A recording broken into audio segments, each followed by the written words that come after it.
Today's daf we're going to learn is Ketubot Yud Gimel. Two very quick announcements. Just a reminder that the bookmarks are open again for orders. That bookmarks basically are bookmarks, one for each Mesechet of Seder Nashim. They have on them basic musagim, basic terms that will help you throughout your learning. Plus it has a checklist of which dapim you've learned already so you can keep track. They're free of charge, so you can go order them on our site. There's now a pop-up on the site. You can order them till Wednesday. And when I travel next week, I will be mailing them, which is the next announcement, which again, I'm traveling next week, so I will not be on Zoom for the next month. But the classes will be up as usual, so you can get them through the podcast, you can get them on YouTube, you can get them on our website, however you want to watch them. Just the Zoom won't be happening as usual, but the shiurim will actually be up a few hours earlier than usual, because I'll put them up early in the morning, Israel time, so just take note. Okay, we're going to get started now. Let's just review very briefly where we were up to. We started with the Mishnah.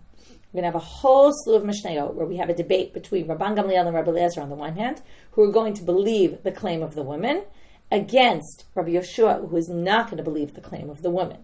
And the issue is going to be, the first case, someone marries, and it's not specifically a woman per se, because she's a woman, it's a matter of the particulars of the case. So the man gets married, he says, oh, my wife's not a virgin. She claims, well, I was actually raped after we were engaged already, which means, right, there's no issue. When we got engaged, I was a virgin, and then I got raped, and, sorry for you, but there's nothing we could do, and you owe me exactly what you promised in the ketuba. And he says, no, well then, so then we'll get to it later, but anyway, then he says, no, it's a mekach ta'ut. This is a mistake. I buried you on one premise. This must have happened before the betrothal, in which case you duped me, and I want to divorce, basically either you're saying I want to divorce you or lower the amount of your ketuba. It's not so clear here what all the possibilities are. So Rabban Gamliel and Rabbi Eliezer say, we believe her, and Rabbi Yehoshua says, we don't believe her. Okay, now what's the reasoning? We saw yesterday, number one, we have a bari claim. She knows because it's her body. He has no idea. He's just suggesting. So when you have a clear claim versus a possible claim, some people rule that we hold by the definite claim. Rabbi Yehoshua says, no, we go by chazaka. In order to take money out of someone's hands, and this happens in all sorts of monetary cases, the burden of proof lies on the person who wants to get the money out of the other person. If she wants to get her full value of the ketuba, she has to prove to him that she's deserving of it, and she can't prove it. It's only her word against his, and therefore we don't believe her. To which the Gemara brought this other case when it was just monetary law, where we have a bari and a shema. Somebody says, I gave you money, and I loaned you money, and then the other person says, look, I don't know what you're saying.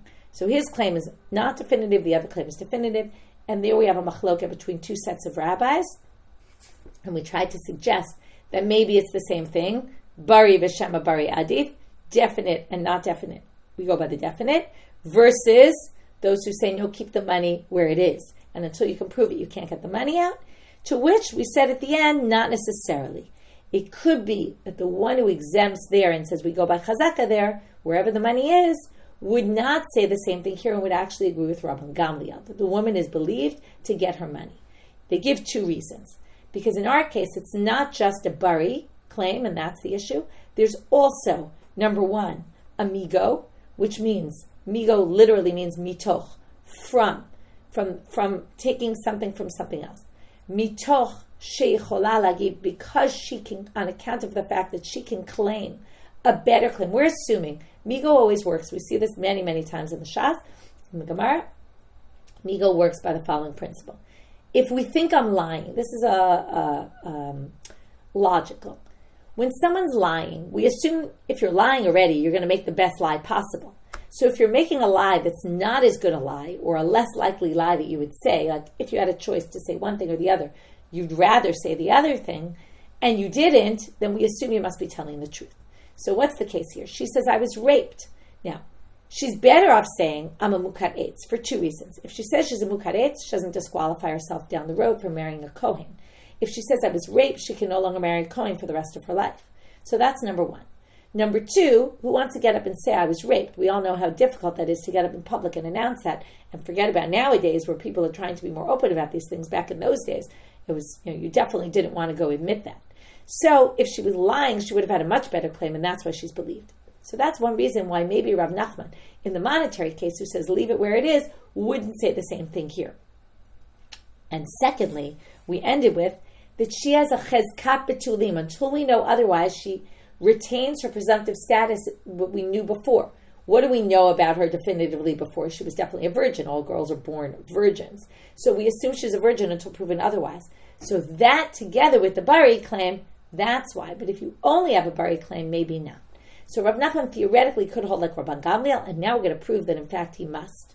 Because, last line of your bet on bet, hachinami mistabra. Likewise, it sounds this way, kedikam mashninan, as we learned later, to Rav Nachman hu da'amar Rabban Gamliel. Okay, we're going to derive from something else that he must hold like Rabban Gamliel. Why? Din ken kashe hilchata hilchata.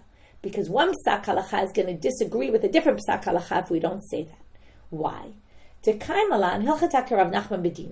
have a principle that when Rav Nachman is in an argument with someone else and it's on a monetary issue, we hold like Rav Nachman. That means that in the case of Manali biyadcha, and the other one said Eini Yodea, the classic case of Bari V'Shema, we hold like Rav Nachman. And what did Rav Nachman say? He's patur, right? We don't hold Bari V'Shema. We leave the money wherever it is. And now, if we would hold like him there, and he doesn't hold like Rabban Gamliel here, then we'd have to be holding. If we hold like him there, we have to be consistent, and we'd hold like Rabbi Yehoshua here. If what we thought originally was that he lines up with Rabbi Yehoshua. But we know that the halacha is like Rabban Gamliel by us, okay, which might make you happy, that we believe the woman. Okay? Ubaha amar Rabbi Yehuda amar Shmuel, halacha ke Rabban Gamliel. In our case, Rabbi Yehuda said in the name of Shmuel that we hold like Rabban Gamliel. So it must be that if we hold like Rav Nachman there and we hold like Rabban Gamliel here, we assume that those two work together, which means that Rav Nachman must agree with Rabban Gamliel, because again, our case isn't a classic case of Bari V'Shema. There's more going on here. Just Bari V'Shema, Rav Nachman doesn't think it's okay. But because we either have a chazaka, that she was a virgin, or, right, that's her presumptive status until we know, right, we don't know anything else, and therefore she remains a virgin, or because of this migo that she has. She's believed because she could have made a better lie. The fact that she didn't mean she must be telling the truth. The whole logic of migo, by the way, the problem with the logic of a migo is once you know that there's a migo law, that this principle exists, so you can make a less good lie in order that you'll be believed. You follow? It becomes, at a certain point, once the halacha is known, it becomes almost ineffective. It's a bit of a downside of a migo. Kind of operates on the working assumption that the person who is suspicious of lying might not know that this migo works. Okay? That's just an aside about migo. New Mishnah. We're going to have a number of cases today where we're going to have the same split between Rabban Gamliel and Rabbi Eliezer who believe the claim versus Rabbi Yehoshua who doesn't. He omeret mukat etzani. She says, they come for Tanat Betulim. He claims she's not a virgin. She said, look, I had an injury. He says, no, you were trampled by a man. Okay, this language is a very unpleasant language. On the one hand, you could say the rabbis didn't have this sensitivity that we have of being politically correct and using the proper language and speaking in a way that has respect for the people involved, right? They didn't really feel that way. On the one hand, they do have what we call lashon segi nahor. They did use euphemisms. They didn't like to say things as they are. And the truth is, I think that's why he says drusat isha, because he doesn't want to say you slept with a man. So he says you were trampled by a man, as if like he doesn't have to say the word you had relations with a man.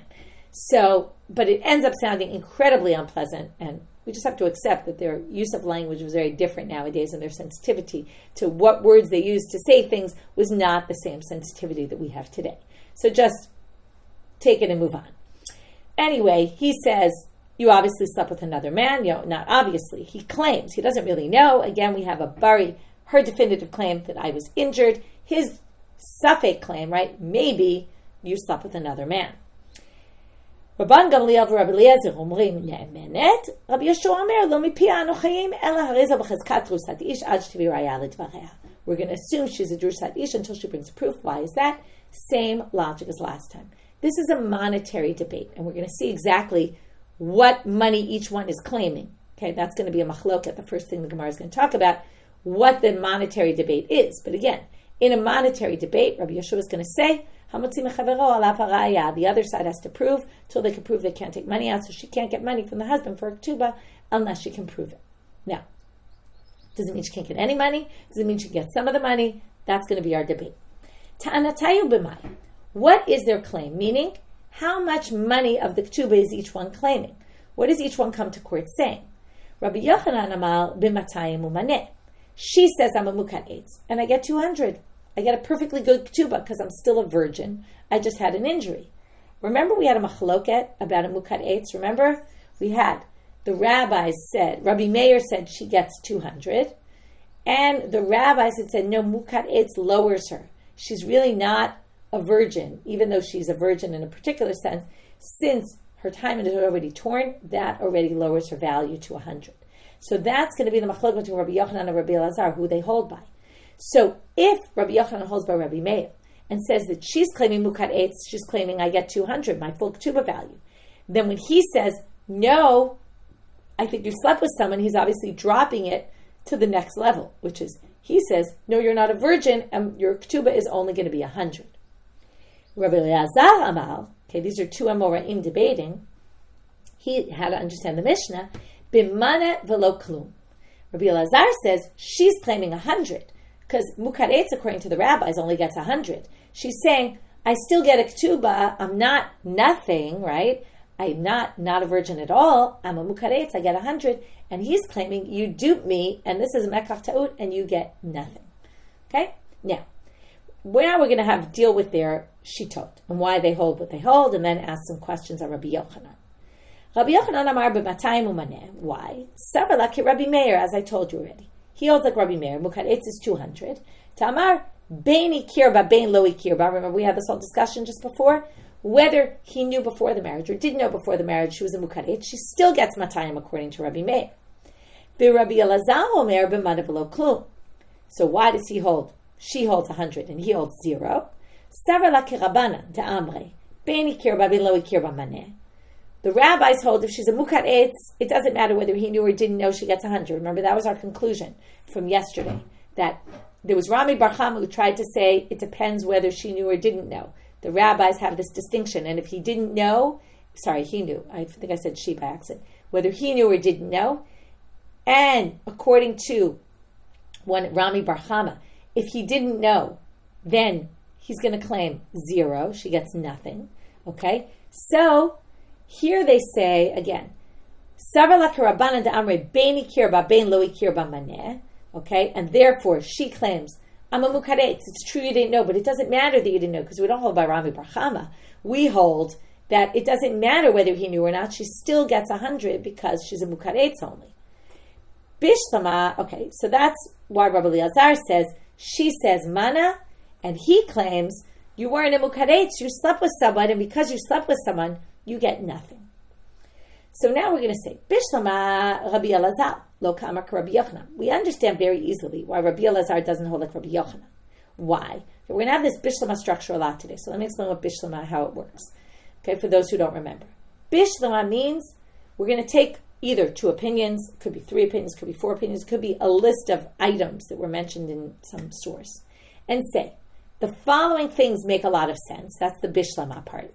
Bishalom. They work together. They make sense. This makes sense because of the following.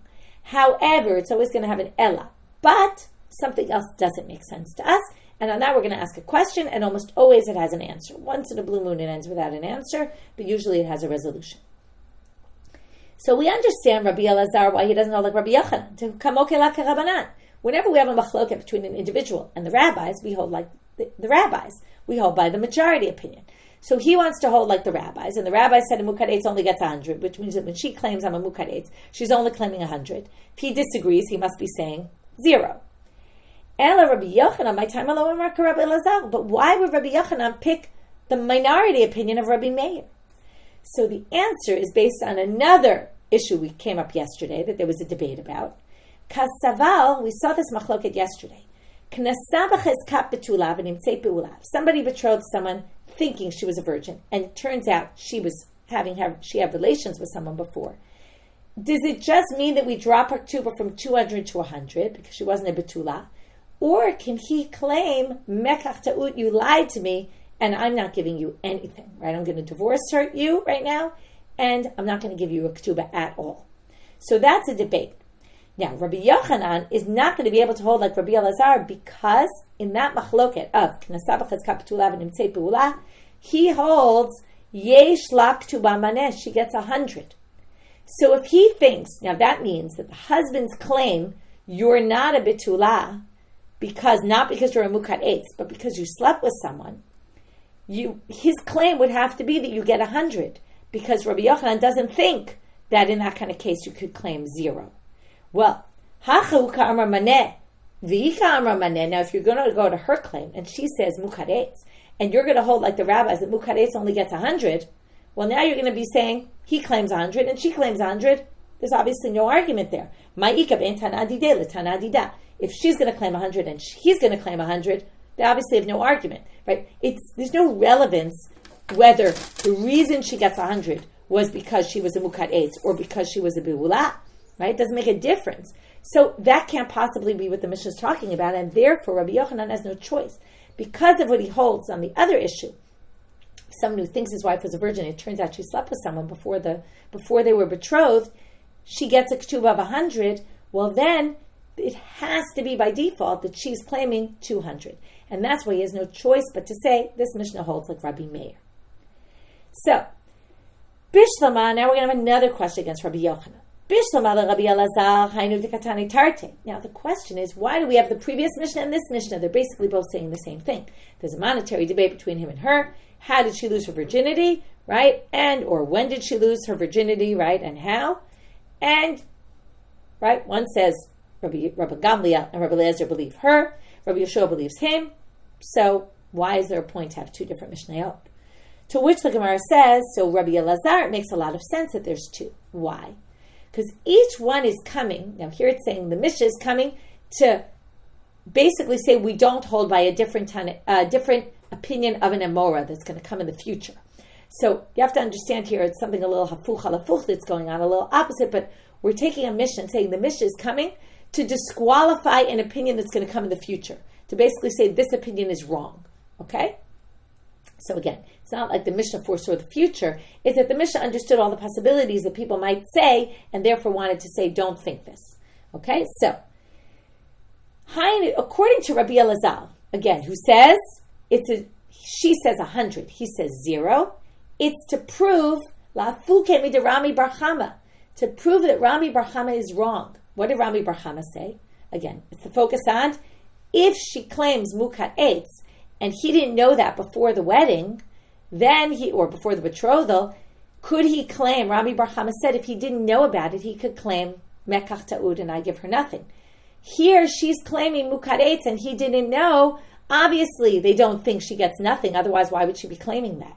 So, according to this Mishnah, it's clear that if she says mukat eitz, and he didn't know about it beforehand, she still gets a ketuba of 100, and that basically says, Rami Bar Chama, you can't possibly be right.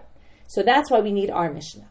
Why do we need the previous Mishnah about Misha erastani ne'enasti, when she says I was raped, and he says no, it was before the engagement? And that's the other machloket that we just mentioned. He said, then in a case where you marry her when she's a betula, and it turns out she was a beula, she already had relations, she gets 100. Now, Rabbi Elazar is claiming no.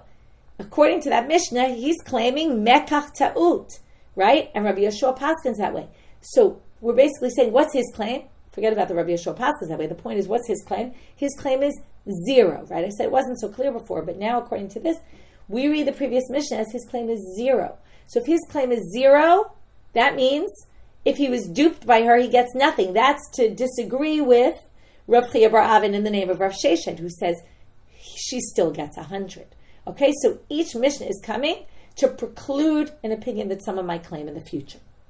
But Elazar Rabbi Yochanan, who holds like Rav Chia bar Avin Amar Rav Sheshet, so he doesn't need a Mishnah to preclude that opinion. Tarte lamali, what do you need 2 Mishnahs for? So they answer, well, we do need it. Why? Each one is to stress the strength of one of the opinions. How does this work? Kamaita, the first one, yesterday's Mishnah, is lo diachol kochod Rabbi Yehoshua. Migo de lo mahemna, period. Even though, remember yesterday we said, why didn't she say mukat eitz? Because she didn't say mukat eitz, we believe her claim that she was raped. Or it's more likely we're going to believe her claim because she has a bari claim against his shema claim, his undefinitive claim, and she has a migo in her favor. And yet, even though she's got all that going for her, Rabbi Yehoshua still doesn't believe her. That's the chiddush of the first Mishnah. And the chiddush of the second Mishnah, Batraita, our Mishnah is, Lo diachol kochod Rabban Gamliel. Now, I didn't talk about this when we read the Mishnah, but now we're going to talk about it. In our Mishnah, you can't use a migo. There is no migo claim in our Mishnah. She's giving the best claim she could possibly give. If she's lying, this would be the best lie she could say. So there's no migo claim, because the best thing she could say is, I'm a mukat eitz, right? If he claims you don't have betulim, she says basically, I was a mukat eitz. No, it's obvious she doesn't have betulim. She just has to give an excuse for it. This is the best excuse she can make. She doesn't have a claim. We can't make a claim for her. Oh, she must not be lying, because if she was lying, she would have made the best claim possible. This is the best claim possible. So therefore, even without a migo, and just the fact that she's bari and is definitive and he's not, we're going to believe her. Again, this idea of definitive is very interesting, right? It's basically saying, we believe the woman about her own body, right? What does the husband know, right? It's exactly what you would have thought. What does he know about what happened to me? I'm believed to say what happened to my own body if that things that I know about that no one else knows about. Again, obviously, I could still be lying, so it doesn't, you understand the weakness in that. Because then anytime, so a woman could say, I'll say anything about my body because who's going to discount it? It's exactly what goes on with sexual harassment cases, where you never know who to believe because it's his word against hers, right? It's very complicated. You really don't know. You want to be sympathetic and say the woman must be telling the truth, and we have no way to know if she's not telling the truth. On the other hand, we have no way to know if she is telling the truth. It's very complicated. So these are the issues that really the Gemara is grappling with, or the Mishnah, right? And Rabbi Yehoshua and Rabbi Eliezer on the one hand against Rabbi Yehoshua. Next Mishnah. Now we're going to move off of Dinei Mamonot. Dinei Mamonot, it's very clear that Rabbi Yehoshua is going to be strict because he holds, in order to take money out of someone's hands, and here we're talking about the ketuba, you need proof. And we don't have proof, so I'm not going to believe her. But in these cases, we're going to see that Rabbi Yehoshua still doesn't believe her, and it's not a Dinei Mamonot case. It's not a financial issue. Ra'uha medaberet im echad. They see her speaking with a man. Okay, speaking obviously doesn't mean just speaking, because we're going to suspect that much more happened. We're going to have a big debate, and that's going to be most of our daf today, dealing with these two different opinions about what exactly it means, midaberet. Okay, we'll get to that in a minute. Va'amru la, ma tivo shel ish zeh. So they start with a man. She's not married, by the way. She's a single woman. They see her doing something with a man. We don't know yet what. They're suspicious that she have relations with him, or maybe they know she have relations with him. We'll see soon. And then they want to know, did you have relations with a person who will now disqualify you from marrying a kohen? A woman who has a relationship with mamzer, a natin, halal, eved, non-Jew. All those people preclude her from marrying a kohen. So now, if they see her speaking with this person, okay, again, it doesn't mean speaking, so we'll get to that later. Right now I'm just translating literally. And they said, who is this person? They don't know the guy. They didn't recognize him, and nobody knows who it is.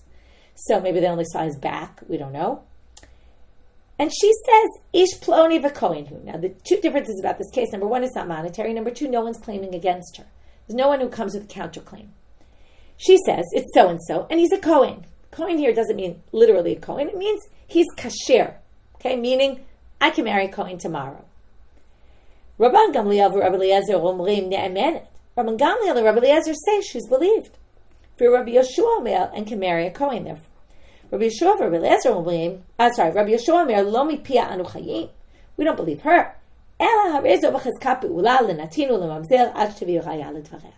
We have to assume, and there's a crazy assumption, because what's the percentage of people in the community that are mamzerim natinim, right? We have to assume he's a mamzer or a natin or anyone else who's going to basically disqualify her from marrying a kohen, unless she can bring a proof. Second case, hayta me'uberet. Okay, this is obviously more than the previous case. She's pregnant. Okay, she's again a single woman and pregnant. We don't know who the father is. So who's the father? Mi'ish Ploni v'Kohenu, again, she says he's from Mi'ish Ploni, he's a Kohen. Again, the whole issue is, did she have relations with a person who's going to disqualify her from marrying a Kohen? She says no. Rabbi Gamliel, Rabbi Eliezer, Omrim Ne'emenet. Right, they believe her. Rabbi Yehoshua, Omer, Lo mipia anu chayim, we don't trust her. Ela harezo b'chezkat me'uberet lenatinu lemamzer, ad shtavi raya l'dvarecha. Until she brings proof, we assume the child is, right, she's disqualified, basically. We'll talk about the child as well as we go on. So first, the Gemara brings this big machloket. My midaberet, Zeiri amar nistira.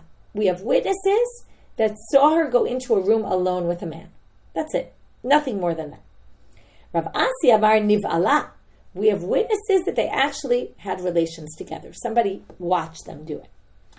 So bishlam al Zeiri. We're now going to have 5 sources that are going to raise a question against one of these opinions.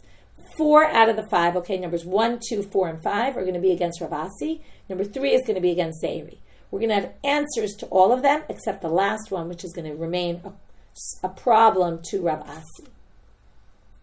So bishlam al Zeiri. Zeiri makes sense. Hainu dekatani midaberet. That's why they use the language midaberet sounds more like, midaberet is speaking, sounds more like she went into a room alone with a man, she was talking to him, then they went alone in a room, right? Again, it's not exactly, but it's at least closer than actually having slept with him, right? You would think, Elazar Rav Asi, my midaberet. Why would you say midaberet? You would say it as it is, right? Because going into a room alone is like an unclear act, right? Midaberet also. Whereas nivala is very clear. She had relations with him. So, what do they answer? No, lishana ma'alya. It's a euphemism. That's what I talked about before. The rabbis don't like to say she had relations with him. They'd rather just say she was talking to him, and everybody knows talking means, oh, they have relations.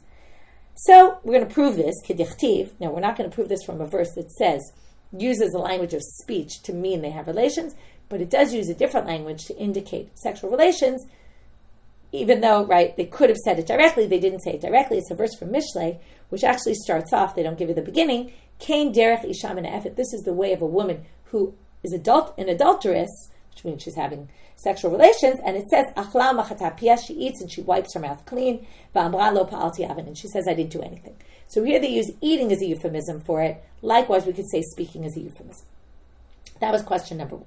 Question number 2. Bishlam al ze'eri hainu dekatani tarte. We understand why there's 2 cases in the Mishnah, midaberet and me'uberet, because midaberet is she was just suspected of having had relations with someone, and me'uberet is it's clear she did. But obviously, Elazar Rav Asi, tarte lamali, what do you need 2 for if they're both saying cases where definitively she had sexual relations with someone? So chad alach shir ba, chad alach shir bebita. The answer is 1 case was talking about saying she's okay, that's the first case. We're going to let her marry a kohen according to Rabban Gamliel. And the second case is coming to say, even her daughter, because there's a daughter in the case, right? She's pregnant, there's a daughter or a son. But the point is, if she has a daughter, even her daughter can marry a kohen. That's why they bring a case of mu'beret to show even her offspring from that relationship. So they say, and we're going to get to this machloket later, that's only if you say, Rabban Gamliel who permits the daughter as well. But there's a side that says, some people say, Rabban Gamliel permitted her, but didn't permit her daughter. Her daughter for sure is disqualified. We'll see later why that is. How can you explain it according to that opinion? Rav Asi doesn't make sense according to that opinion. To which you simply answer, Rav Asi Rav Asi holds by the opinion that works better with his opinion. Okay, and that's how we resolve. Number 3, this is the one that's neged, it's against Zeiri. Amalei Rav Papa Labai. Zeiri da'amar ma medaberet nistira. V'amal Rabbi Yehoshua lo mahemna. Rabbi Yehoshua doesn't believe them just because they went into a room alone. That sounds very weird. Ha'amar Rav malkina le'ichu ve'ein oschrim aleichu. Rav says, we give you, if you go into a room alone, a woman goes into a room alone with a man, that's forbidden. That's called dina yichud. You're not allowed to do that because we're worried what might transpire. If she does anyway, we can give her lashes for it, and him as well. But ein osrim ala yichud. But we don't start forbidding things based on yichud.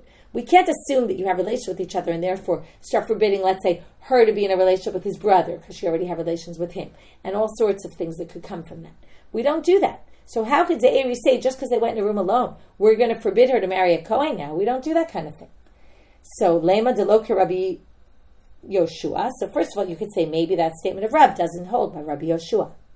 So they say, well, afilu tema Rabbi Yehoshua. Even if you say so, and now we get to the reason why Rabbi Yehoshua is so strict here, even though it's not a case of hamotzi mechaver or alav haraya, right? It's not dinei mamono, it's not money, and he says you have to bring proof. Why here do we have to bring proof for her to be able to marry a kohen? Mala subi yochsim. He holds that when it comes to yochsim, this is just a rabbinic law. It's not by Torah law. It's just a stringency of the rabbis who said, when it comes to kohanim, we want to be sure that we're keeping the yichus proper and that we're not marrying them off to anyone who maybe there's a, when we talk about how many mamzerim are there, how many netinim are there, maybe there's a 2% chance that it was a mamzer and a teen, or a 10% chance, or whatever it might be. The point is, when it comes to marrying kohanim, we have to be extra, extra careful in sechumra. And that explains Rabbi Yehoshua, sorry. Source number 4. Again, neged Rav Asi. Meitive. Ra'ua shenechnesa im achad l'seita. They saw, in this Braita it says, they saw her going in, hiding with someone. That sounds a lot like Zeiri said it's just going into a room. O lechorba. Now what's the difference between nistira or lechorba? Well, lechorba is a place that's out in the middle of nowhere. And it's more likely, like a ruins, it's more likely that something's going to happen there than, let's say, she just goes into a room somewhere in the city or whatever. So they see her go into a nistira or lechorva. And then they ask her, what kind of person is this? Same like our Mishnah. And she says, kohen who? V'chein achi abahu. He's the brother of my father. Basically saying he's a kosher person. And yes, we're now in Amud Bet. Rabban Gamliel v'Rabbi Eliezer omrim ne'emenet. Rabbi Yehoshua אומר, לא מפי אנו חיים, אלא הרי זו בחזקה פעולה לנתין ולממזר עד שבי ראיה לדבריה. Same machloket as before. So now the Gemara says, right, it's the same thing, it's just different language. So now they say, Bishlam ala ze'ere hanu tekatani tarte.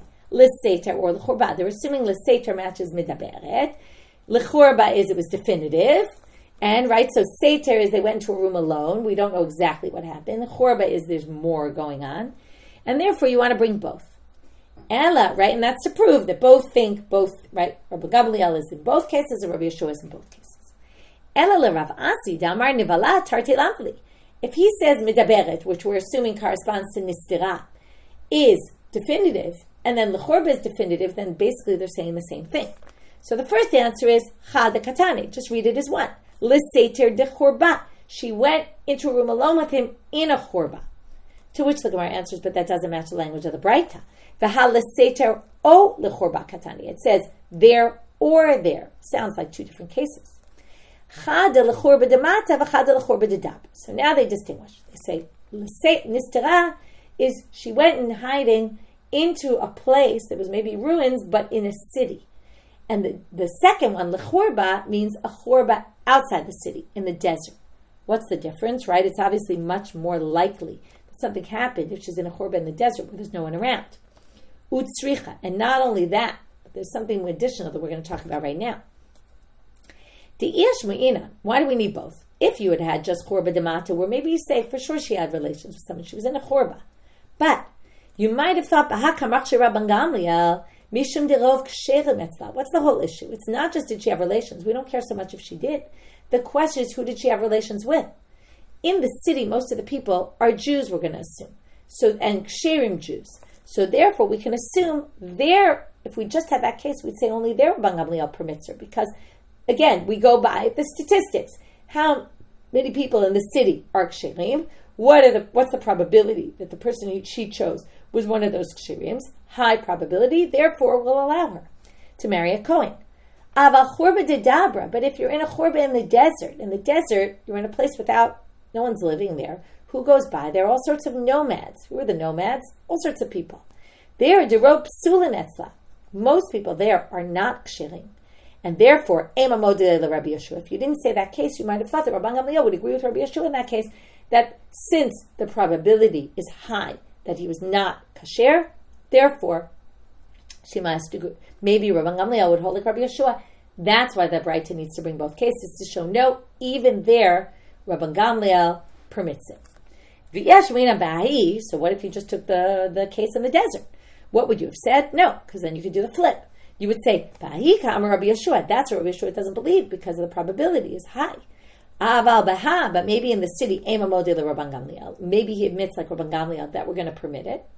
Sricha, so that's why you need both cases. And now we resolved all the issues. Now we get to source number 5. We're only going to get to the difficulty at the very end, because we're going to have to first understand some things about this source that are not clear. So in fact, is the Tosefta from chapter 1, halacha 10, in the Tosefta Ketubot, Meitive. So now we're going to bring a difficulty. The case in the beginning, it's talking about she's pregnant. Okay, we find that she's pregnant, and then it says, Zo edut sha'isha ksherala. This is a case where we trust the woman. That's obviously quoting Rabbi Gamliel, Rabbi Eliezer. Doesn't say them by name, but it quotes them as the stam. Rabbi Yehoshua Omer, Eina ne'emenet. We don't believe the woman in this case. This is exactly the same we've seen before. But here we're going to have a more detailed discussion between them. An argument. He's going to try to prove their point. Really, Rabbi Yehoshua is going to poke a hole in Rabban Gamliel's approach. Amar lahem Rabbi Yehoshua.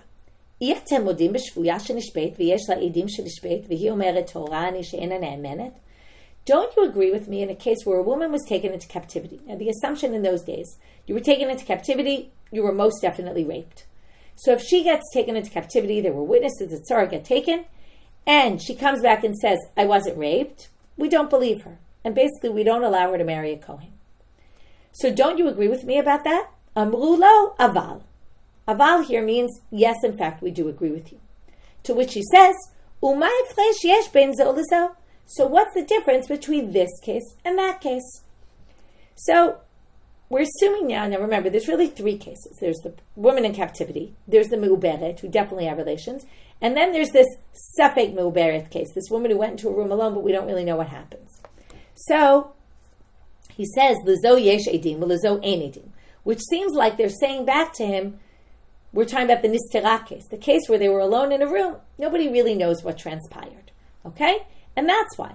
When she went into captivity, there's witnesses now. There's no witnesses that she had relations with some guy, but there are witnesses that she went into captivity, and this is what we call an anansade, which means we all know, it's clear as the sky that somebody raped her, in which case she's going to be disqualified from marrying a kohen. But in the case where she just went into a room alone, we have no idea what happens. 50-50 chance, unclear what chances are, but there's no witnesses at all, so there's no definitive issue. That's why we believe her. Amar lahem, he says to them, af lezo yeshedim. But let's bring the me'uberet case. You disagree with me about the pregnant woman. Now, what better proof do you need? Sharei kreisa ben shinah. Okay, this is a euphemism for saying she's pregnant, right? She's got proof that she definitely had relations with someone. There's no way to say it otherwise. So why don't you agree with me about that case? So now comes the part that's really unclear. They say to him, and I'm not going to explain it yet because the Gemara is going to say what's going on here. They say to him, Rov ovdei kochavim prutzim ba'arayotem. Most Gentiles are prutzim ba'arayot, okay, sleep around. And Amar lahem ein apitropus la'arayot.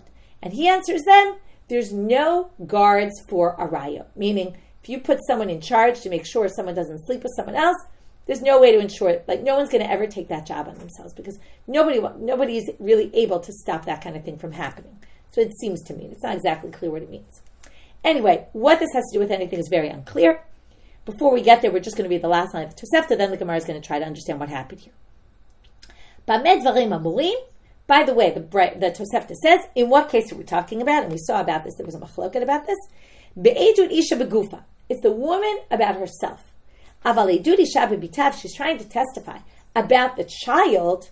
Divrei hakol of vlad shtuki. For sure, the vlad is a shtuki. What is a shtuki? Shtuki means mishatkim. Oto. When the child tries to say who my father is, they silence them because, or maybe when they ask the child who the father is, the child has nothing to say because we don't know who the father is. So no matter what, this child has an unknown origin of their father, and that's going to seemingly disqualify them, although we're going to have to see how that can be explained according to the one who says they're not disqualified.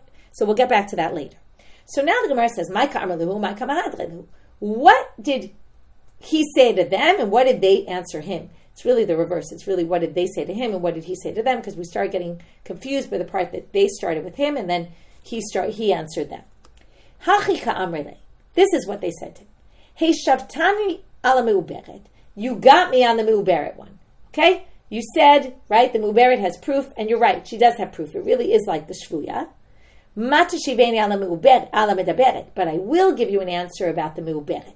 Now, before we move on, this is a little bit tricky, because Hishavtani means you basically beat me out here. Which means that in the Mu'beret case, it sounds like Rabban Gamliel would admit to Rabbi Yehoshua that he's right. But that's not what happens. The Gemara is going to later paskin, even in a Mu'beret case, we hold like Rabban Gamliel. Right? We saw before that we hold like Rabban Gamliel. So how could that be? So there's two answers given. One is to understand the Gemara the way we did, and yet say that what they're basically saying is, you make a convincing argument, but I still have a tradition about it. So while I agree with your argument, I still disagree with you, halacha l'maaseh, because we have a tradition that we believe the woman. Tosefot says something different. He reads, if you look at the first Tosefot on the page, Hishavtani ala mu'beret perush lididanicha. We're right when it comes to the mu'beret. It's the opposite. It's not that you made a convincing argument. It's that we're right. De'isha mazna bodeket umazna. Here's an interesting theory. When you're taken into captivity, you have no choice. You're raped. You're raped by the people who take you into captivity, who are generally Gentiles. So clearly you're with a Gentile. If you sleep around, you are the one who chooses who you sleep with. So while we're not putting you in a high place in society, we don't exactly approve of what you're doing, but we do make certain assumptions that you might not care about sleeping around, but you do care about messing yourself up for marrying a kohen later in life. So therefore, you're going to check who you're marrying and make sure they're kosher, who you're sleeping around with, make sure they're kosher before you do it. So it's an interesting theory. Do we believe that or not? So Tosefot thinks we believe it, which means they have an answer against the Mu'beret also. Anyway, two opposite ways of reading that one line. Anyway, so what can you say about the Midaberet though? Amar lahem, he said to them, in other words, they say there's no witnesses there, right? She was just alone in a room with him. So why are you claiming we don't believe her? So Rabbi Yehoshua says to them, Midaberet hainu shvuya. I view it the same. Amrulo, they said to him, right? He thinks it's obvious she must have relations, just like with the shvuya. To which they say to him, and this is where the Ovdei Kochavim comes into the picture.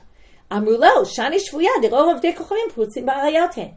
It's different when she's in captivity because it's Gentile people there, and most of them are prutzim ba'arayot, and that's why it's more likely.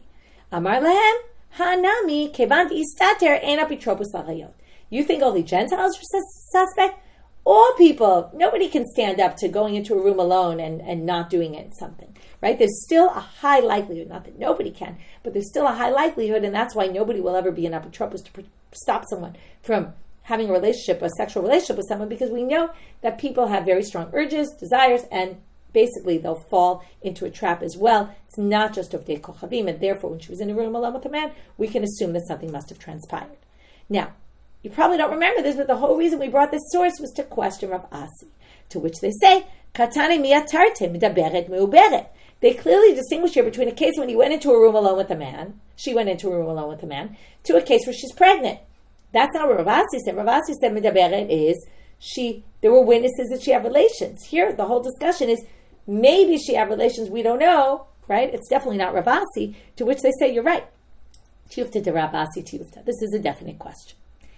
Now the Gemara says, but why don't you just say very simply, and maybe you were thinking this, you could still distinguish between, she's taken into captivity, most of the people are psulim. When she's in a room alone with a man, presumably she's having relations with some man in the city. Most of the people in the city are ksherim, or Jews who are ksherim. So why don't we just go by statistics, right? Probability. Rabbi Yehoshua. This must prove Rabbi Yeshua's point. Amar Rabbi Yehoshua ben Levi, or supports him. He said, they are not taking probability into consideration here at all. Rabbi Yehoshua says, Rabbi Yehoshua who pasels doesn't distinguish, even if the majority of people are ksherim, he still thinks she's psula to a kohen. You still have to assume the small chance that maybe she did. And Rabban Gamliel, who permits even if the majority of people are psulim, he's still going to say she's okay, and she's believed. So therefore, it has nothing to do with what the statistics were. Amar Rabbi Yochanan. Now we get back to this machloka we saw before. L'divrei machshir ba, machshir bebita. L'divrei posel ba, posel bebita. The one who permits her to be right, she's believed not only for herself, also for her daughter. And the one who disqualifies also her daughter. Meaning, there's no distinction. Rabbi Elazar omer l'divrei machshir ba, posel bebita. She's believed for herself, but not for her daughter. Amar Rava, my time de Rabbi Elazar. Why does he say that? Bishlama iu itle chazaka de kashrut, because she was kshera until proven otherwise. She had a presumptive status of kshera first. But her daughter was born from this already questionable relationship. Leila chazaka de kashrut. She was born already with a suffix. She never had any presumptive status that we could say continued. And that's why according to Rabbi Eliezer, Rabbi Gamliel will permit, because of her presumptive status is kshera. That's working in her favor. That doesn't work in her favor for the daughter. Eitive Rabbi Elazar le Rabbi Yehoshua, le Rabbi Yochanan. Rabbi Elazar now asks Rabbi Yochanan the following question from the Tosefta we just saw. What did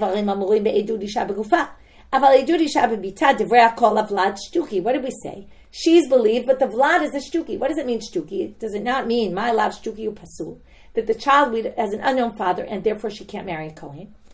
Lo shtuki v'kasher. No, we say the vlad is a shtuki, but she's kshera. Umi kashtuki kasher. Is there such a thing? Yes, there is. As we learned in Yavamo, someone who remembers, Kiddush Shmuel de Amar Shmuel. Asara kohanim omdim uperesh acham mehem u'ba'al. You have a group of 10 kohanim. One of them slept with this woman. Havlad shtuki. The vlad is a shtuki. Now, my shtuki. What does it mean shtuki?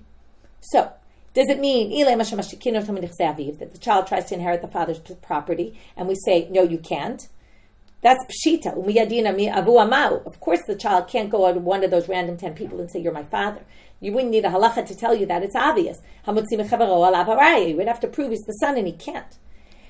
Must be talking about a woman. And what we're saying is, actually, no, this could be a man. Actually, my mistake.